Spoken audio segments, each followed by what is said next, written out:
There's something happening in the film industry right now, and while it's hard to pin down exactly, you can feel the shift. Maybe it's the fallout from the pandemic, the Hollywood strikes, or the fact that blockbuster budgets are spiraling into the hundreds of millions while indie films scrape by on passion and ingenuity. Whatever it is, Sean Baker's Anora isn't just a movie, it's a statement. A reflection of where cinema is headed and what it takes to make a film in an industry that's rapidly changing. First off, I should mention, I'm not in the film industry. I chose to learn from YouTube University, and I took Martin Scorsese's advice of, make your own industry. Recreate movies. Don't pay attention to the industry. Do your own thing. Sometimes I regret that, mainly because I wish I was friends with more filmmakers.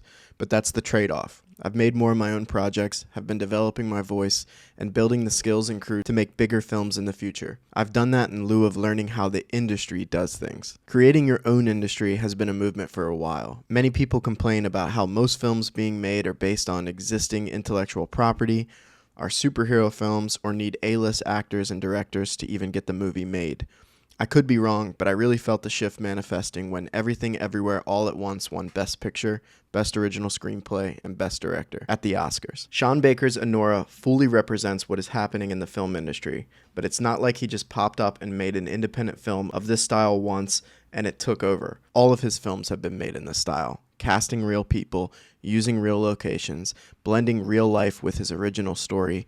It means less control, but it costs less. Looking back at Takeout, I had to shoot clandestinely. I had to shoot in a business that we couldn't shut down. Only 2 crew members. I mean, we were the entire crew. And movies are unbelievably expensive to make. Anora had no A-list actors, a relatively small crew, and was filmed in 37 days for $6 million. You may think that that's a lot of money, and in a lot of ways it is. I feel like I could make 12 films for that. But you'll lose your mind when you find out that Argyle and Deadpool and Wolverine were made for $200 million each. That's insane. Stop making those.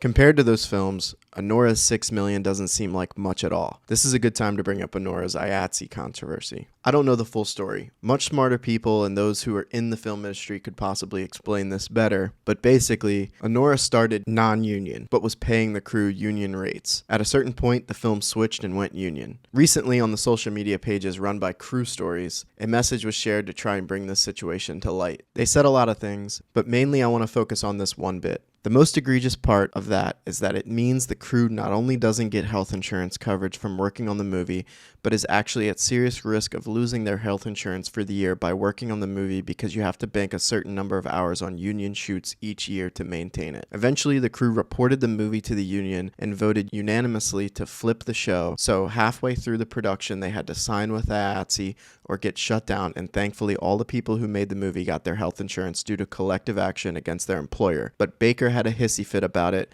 and became cold to folks who had the gall to try to keep their health care as a standard practice on movies half the size of Anora. Now, we don't know the full story, but nobody specifically has come out to back this up. Actually, the reverse has happened. Crew members who actually worked on the film said that this is wrong.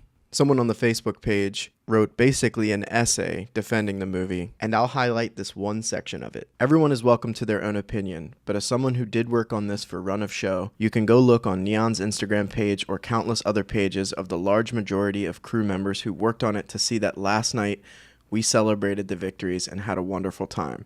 So this narrative of begrudging resentment that is being fostered in this group today does not reflect the consensus opinion of how we feel. Then he goes on to say, that doesn't mean that I don't support unions or fair treatment of crew and so forth, but let's face the reality that nowadays, making films under 10 million is rare.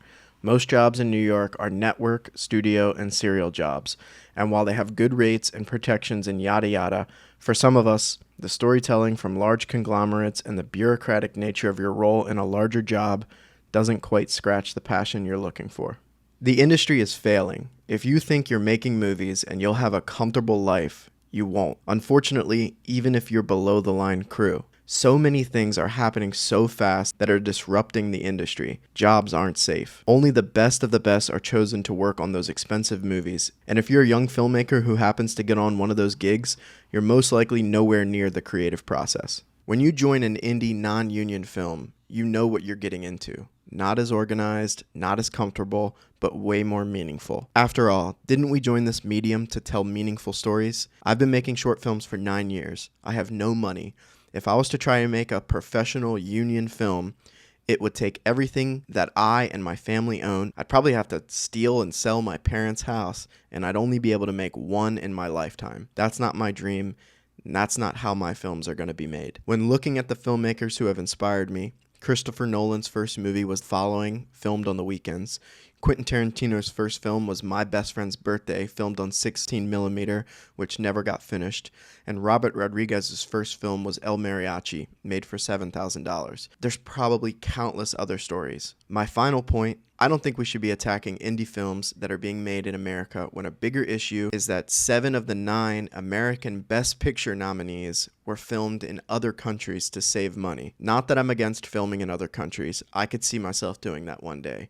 But The Brutalist takes place in Pennsylvania and was filmed in Hungary because labor is cheaper. That's a film that should have been made in Pennsylvania, but would probably have been impossible because of the cost to film in America, which is a whole other issue. If we're so up in arms about Anora's use of their budget, we should also be talking about the bigger issue, the cost to film in America, and also more dangerous issues, the use of artificial intelligence to help Adrian Brody's Hungarian accent. All in all, I don't know what's happening in the film industry, but I know films are going to continue to be made no matter what. Sean Baker has proved that.